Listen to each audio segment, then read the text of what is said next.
आशा करता हूँ आप सब बहुत अच्छे होंगे। मेरा नाम है सिद्धांत अग्निहोत्री। स्टडी ग्लोस पे आपका बहुत बहुत स्वागत है। तो दोस्तों, ये काफ़ी बढ़िया खबर है हमारे लिए और इसमें बताया गया है कि ब्रह्मोस की जो डिमांड है वो काफ़ी ज़्यादा बढ़ गई है। ऑपरेशन सिंदूर के बाद ये हुआ है और इसमें हमारे डिफेंस मिनिस्टर है, ये राजनाथ सिंह ने कहा है। अब देखिए, भारत एक एक्सपोर्टर बनने वाला है, ये हम सबको पता है। और उसमें सबसे बड़ा हथियार जो है, सबसे शानदार प्रोडक्ट जो है, वो है ब्रह्मोस।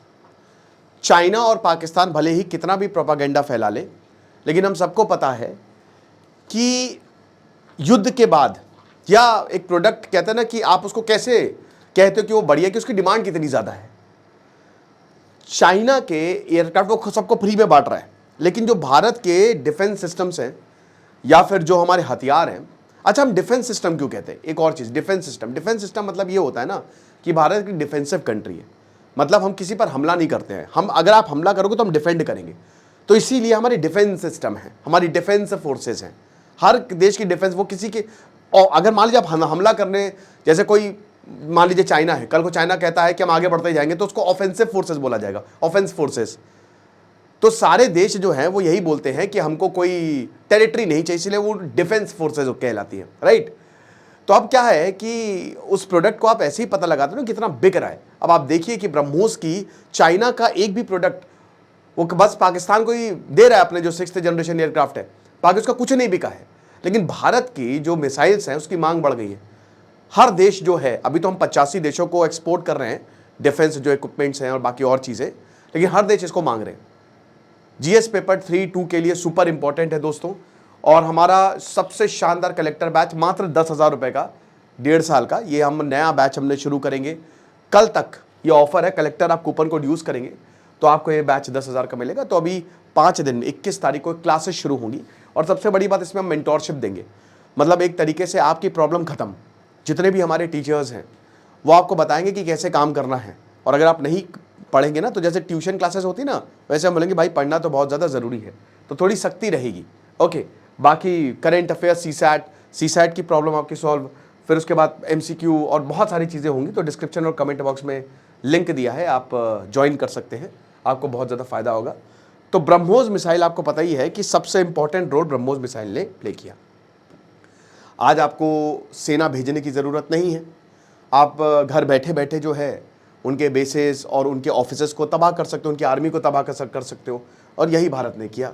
तो अब यहाँ पे राजनाथ सिंह ने ये कहा है कि 14 से 15 देश जो हैं वो ब्रह्मोस मिसाइल की डिमांड कर रहे हैं। अच्छा, एस जयशंकर शी जिनपिंग से मिल रहे, जब मैं ये लेक्चर ले रहा हूँ ना, तो एस जयशंकर शी जिनपिंग से मिल रहे हैं, और शी जिनपिंग की मुलाकात बड़े दिनों बाद हुई, 1-1.5 महीने बाद दिखे हैं। अब देखिए क्या बात होगी, एस जयशंकर शी जिनपिंग को क्या डायरेक्ट बोलेंगे कि आप पाकिस्तान को सपोर्ट बंद करिए? ऐसा तो नहीं होगा, हाईली अनलाइकली। लेकिन दोस्तों, दिक्कतें बहुत ज़्यादा हैं क्योंकि सिचुएशन गड़बड़ हो रही है, और इस बार ताइवान को लेकर सिचुएशन गड़बड़ होती दिख रही है। ठीक है, सब कुछ तो हमने पिछले 2 सालों में देख लिया, सारे वॉर देख लिए, अब बस ताइवान का बचा है, वो भी शायद देखने को मिल ही जाएगा बहुत जल्द। तो ये चीज़ें हैं, और ये मीटिंग इसलिए भी बहुत इंपॉर्टेंट है क्योंकि अभी चाइना और भारत के रिश्ते सुधर रहे हैं। वो इसीलिए दोस्तों कि शी जिनपिंग का कार्यकाल खत्म हो रहा है और शी जिनपिंग का सपोर्ट घट रहा है। और एक बार अगर वहाँ पे कोई मॉडरेट गवर्नमेंट आ गई तो जाहिर सी बात है पाकिस्तान को सपोर्ट जो है वो थोड़ा बहुत तो कम होगा ही होगा। हमको भूलना नहीं है कि operation Sindoor actually was done by India because Turkey and China were active in Pakistan. वो थे मेन, तो सूत्रधार जो है ना वो टर्की और चाइना थे। जो पाकिस्तान, मतलब उनके ऑफिशियल्स तक बैठे हुए थे, चाइना के ऑफिशियल्स तक बैठे हुए थे पाकिस्तान में किसको कैसे ऑपरेट करना है। ओके, तो ये सारी चीज़ें हैं। तो अब यहाँ पे इन्होंने पोस्टेज स्टैंप, ये सब सारी चीज़ें की, ये यूपी में एवरीथिंग वाज देयर। लेकिन मेन चीज़ यही थी कि हमारा जो एक्सपोर्ट है वो बढ़ रहा है और उसके बाद जो मांग है वो बढ़ गई है। ओके, डसॉल्ट एविएशन के मालिक ने भी यही बोला कि राफेल जो है ये कुछ नहीं गिरा है, ये सब झूठ बोल रहे हैं टेक्निकल खराबी की वजह से। अब ये देखिए, मैंने आपको बताया भी है कि ये वॉर है और वॉर में चीज़ें होती हैं, ऐसी कोई दिक्कत की बात नहीं है। जहाँ तक ब्रह्मोस की बात करते हैं तो ब्रह्मपुत्र और मॉस्कोवा, ये 2 नदियाँ हैं रशिया की, एक मॉस्कोवा रशिया के, ब्रह्मपुत्र जो है वो भारत की है। तो दोनों ने मिलकर 1980s के बाद ये प्रोग्राम शुरू हुआ था और उसके बाद ये मिसाइल को बनाया गया था। और सबसे बड़ी बात ये है कि मिसाइल जो है इसको आप कहीं से भी मार दो, आप इसको समुद्र से भी मार दो, हवा से भी मार दो, ज़मीन से भी मार दो, ये कहीं पे भी जो है ये वार करने की क्षमता है। क्रूज मिसाइल है, बहुत ही शानदार मिसाइल है। कहते हैं ना कि वो जैसे बहुत बड़े बड़े हथियार आप बाद में यूज़ करोगे, लेकिन छोटे छोटे हथियार पहले यूज़ करो, वो सबसे ज़्यादा घातक होते हैं। और ये सस्ती भी है थोड़ी सी ब्रह्मोस मिसाइल, राइट। तो ये चीज़ें हैं। उसके बाद बहुत सारी इन्होंने चीज़ें की। फाइनेंशियल असिस्टेंट 5,000 करोड़ रुपए दिया राजनाथ सिंह ने।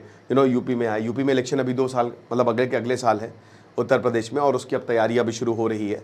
तो इन्होंने बोला कि 14 से 15 देश जो है इस मिसाइल को हमने जो मिराक्युलस एक तरीके से जो हमने कमाल की विक्ट्री है वो हासिल की है, और यहाँ पे मिसाइल हर देश जो है वो चाह रहा है। ओके। और यूपी, क्योंकि लखनऊ में ब्रह्मोस हर साल 150 से 200 ब्रह्मोस मिसाइलें प्रोड्यूस होंगी। नया सेंटर जो है ना वो ब्रह्मोस में डाले, नई फैक्ट्री जो है वो ब्रह्मोस मिसाइल यहाँ पे लखनऊ में डाली गई है। ओके, तो ये बहुत अच्छी बात है।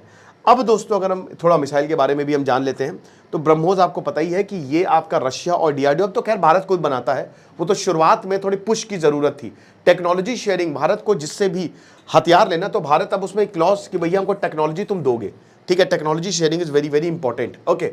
और देखिए अब एक और बहुत गड़बड़, म्यांमार में भी प्रॉब्लम शुरू हो रही है। चाइना फंड कर रहा है, पाकिस्तान को फंड कर रहा है, म्यांमार को भी फंड कर रहा है। मिजोरम में बहुत घुसपैठ हुई है, उसमें मैं अभी एक और लेक्चर बना रहा हूँ, अलग लेक्चर बना रहा हूँ। तो भारत को सतर्क रहना पड़ेगा। ये सारी मिसाइलें जो है ना, ये आप बॉर्डर पे भी तैनात करनी पड़ेगी, चाइना को दिखाना पड़ेगा। हालांकि भारत जाहिर सी बात है कॉशियस रहेगा। सबसे अच्छी बात है कि बातचीत से मामला सुलझ जाए, इसीलिए जयशंकर जो है उस समय चाइना में गए हुए हैं। तो आपको पता ही है कि ये सुपरसोनिक क्रूज मिसाइल है, जो कि आप कहीं से भी इसको सबमरीन से लॉन्च कर दीजिए, एयरक्राफ्ट चिप से लॉन्च कर दीजिए।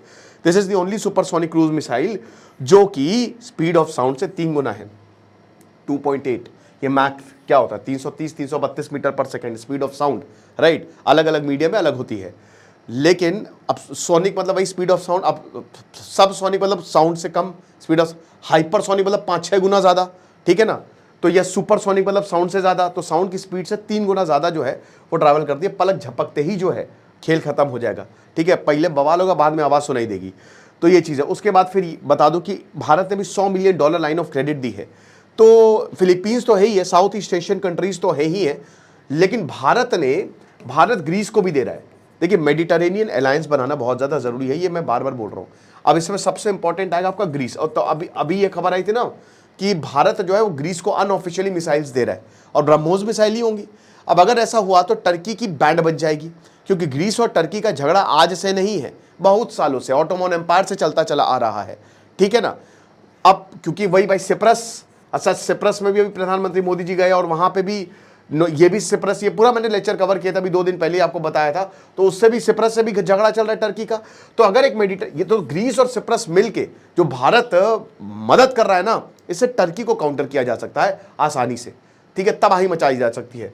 उसके बाद अगर आपको अजरबैजान को काउंटर करना है, आपने देखा ऑपरेशन सिंदूर के बाद शहबाज शरीफ गए, और उसके बाद किस तरीके से हाथों में हाथ डाल के उधर एर्दोगान और इधर अजरबैजान के राष्ट्रपति वो दोनों मिले और ऐसे बातें कर रहे हैं कि पता नहीं क्या हो गया, हार क्या है ऐसा रहूं, लेकिन बस ठीक है। अब अगर आपको अजरबैजान को काउंटर करना, तो भारत ऑलरेडी आर्मीनिया को हथियार सप्लाई कर रहा है, ठीक है ना, और इसमें इसराइल को और जोड़ दीजिए, तो बन गया मेडिटरेनियन अलायंस। सबसे इंपॉर्टेंट यही होगा, क्योंकि हमको चाइना को, देखिए चाइना को काउंटर करने की जरूरत नहीं है, क्योंकि हमने काफी अच्छा खासा इंफ्रास्ट्रक्चर जो है अपने बॉर्डर पे बना लिया है। और फिर ये दलाई लामा पॉलिटिक्स भी चल रही है अभी, इसको लेकर भी बहुत ज्यादा। फिर ताइवान इशू, अभी अमेरिका जो है अब एकदम से डोनाल्ड ट्रंप ताइवान को लेकर एक्टिव हो गए हैं। अब पता नहीं नोबेल पीस प्राइज के लिए तो नॉमिनेट हो गए, बट क्या करना चाहते हैं। और अगर ऐसा हुआ भाई, शी जिनपिंग जाते जाते कुछ बड़ा धमाका जरूर करेंगे, ठीक है ना। 2027 में उनका भी 2 साल में हो सकता है, आज कल परसों कभी भी ताइवान पे एकदम से हमला हो जाए, यू नेवर नो क्या होने वाला है, राइट। तो उस चीज में भारत बहुत इंपॉर्टेंट है। और अगर भारत ने कहीं बोल दिया कि लो बेटा ताइवान तुम भी ले लो, खैर भाई ये नहीं करेगा भारत अभी ताइवान को रिकॉग्नाइज नहीं करता है, और ये तो फिर बहुत ही ग्रेव एस्केलेशन हो जाएगा, फिर तो इंडिया चाइना सीधे वॉर में चले जाएंगे। तो ताइवान को तो नहीं देगा, बट ब्रह्मोस भारत का गौरव है, और ये मिसाइल जो है पूरी दुनिया जो है वो खरीद रही है। तो इससे डेफिनेटली भारत को बहुत ज़्यादा फायदा, और ये साफ हो गया है कि जो भारत की जीत साफ निश्चित एकदम साफ तौर पे हुई थी। बहुत बुरी तरीके से हमने पाकिस्तान को मारा था, जो गिड़गिड़ाते कि सीज फायर के लिए आए थे। बाकी आप हमारे कलेक्टर बैच को अवेल करें, नया बैच अभी 21 से शुरू हो रहा है और इस बार मात्र 10,000 रुपए का 1.5 साल का। तो ये मान के चलिए कि आपका IAS का सपना हम पूरा करवाएंगे। खुश रहिए, पढ़ते रहिए। जैसे सिद्धांत अग्निहोत्री साइनिंग ऑफ।